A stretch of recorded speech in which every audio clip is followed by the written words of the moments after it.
Hola, ¿cómo están? Soy Carlos Bautista, le doy la bienvenida a este segundo capítulo de Mundo Jazz, una serie en donde estoy tratando de contar la historia del jazz de manera absolutamente informal.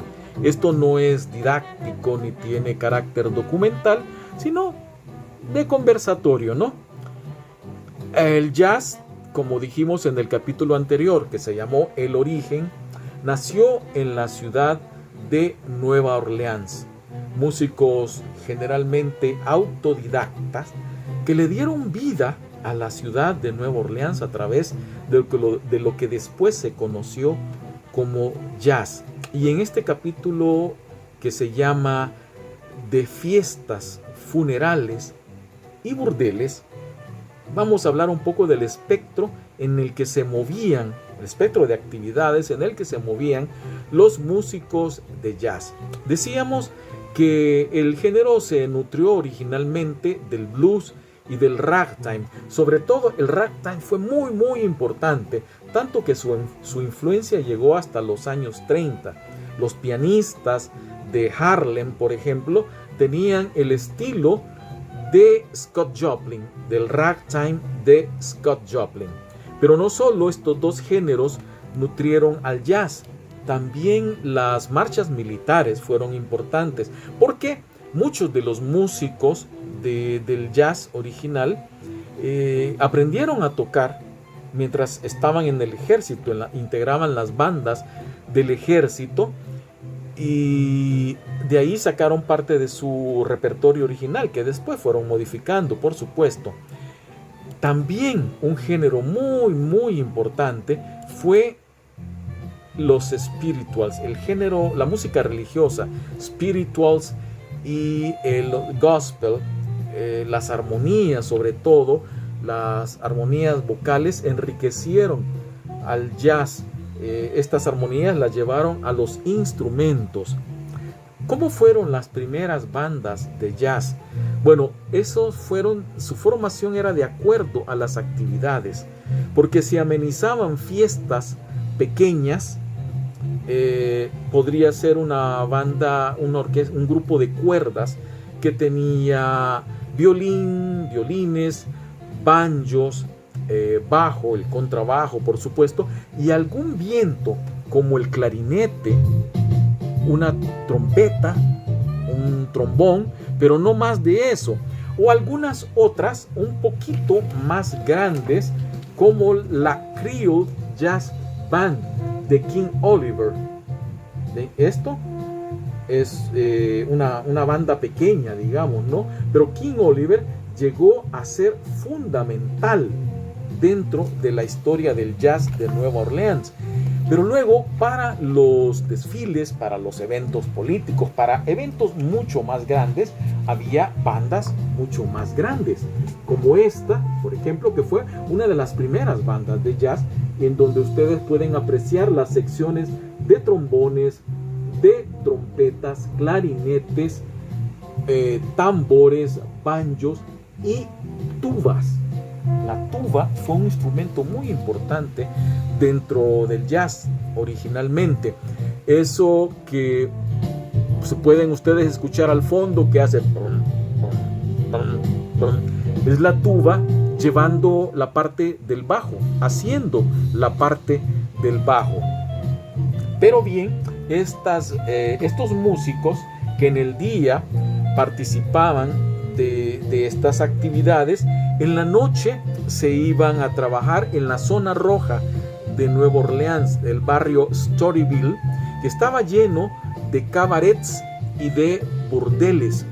Ahí tocaban ellos burdeles como el de la señorita Lulu White, y también el de otra señorita llamada Hilma Byrd, que es esta precisamente.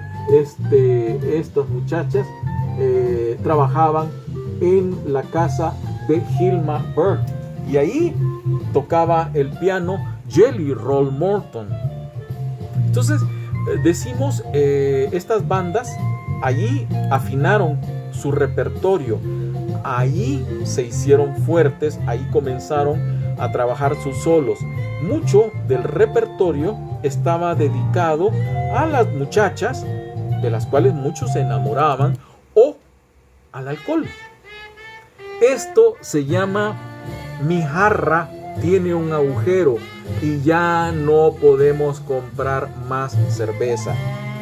Esto se parece mucho a lo que se escucha frecuentemente acá cuando hay unos que toman demasiado pronto, que se acaban rápido el vaso de cerveza y dicen: "Tiene hoyo este vaso". Pues es lo mismo.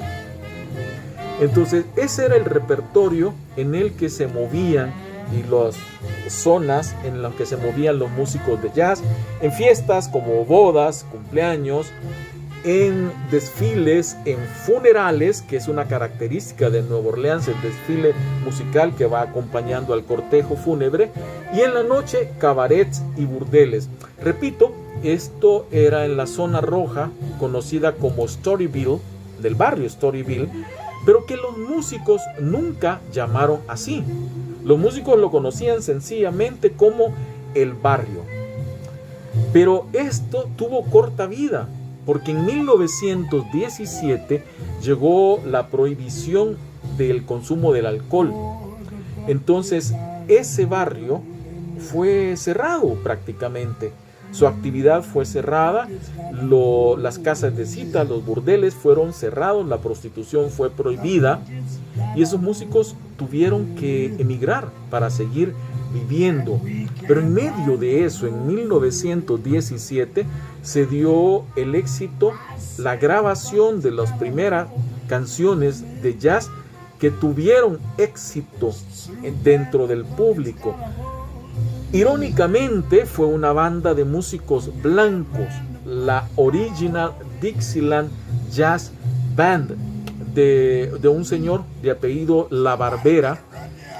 Ellos aprendieron a tocar viendo y alternando con músicos de color, pero como era una época de tantos prejuicios, de racismo y misericordia, los músicos de color tenían un freno y eran mal vistos. Entonces estos músicos blancos, se puede decir, aprovecharon y cambiando el nombre, denominando Dixieland a la música jazz, aunque después le pusieron el apellido jazz, fue que tuvieron éxito con temas, grabaciones como esto que ahora vamos a escuchar. El Rag del Tigre, Tiger Rag. Esta es la Original Dixieland Jazz Band, grabación de 1917.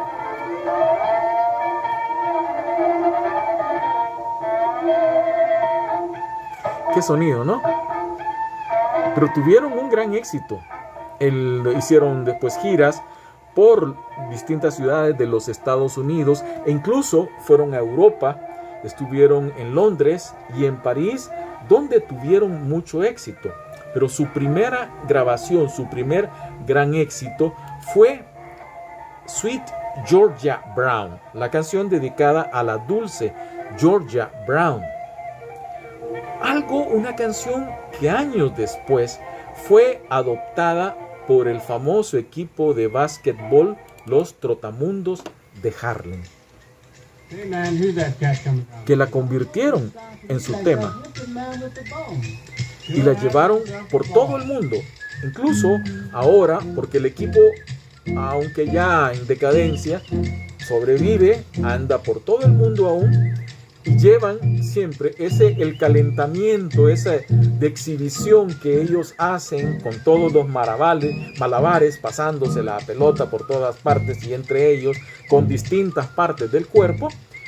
Tiene como fondo siempre esta versión de Sweet Georgia Brown, esta versión silbada que fue grabada allá por los años 40. Pues bien, de esta forma vamos terminando este episodio de los ambientes en donde se movía el jazz, se movían los músicos de jazz que tuvieron que emigrar por la prohibición, por el cierre de sus centros de trabajo en Nueva Orleans. Emigraron hacia un par de ciudades donde la prohibición era totalmente ignorada. ¿Por qué? Porque la mafia era la que dominaba Chicago, con Al Capone como gran estandarte, con Lucky Luciano, New York.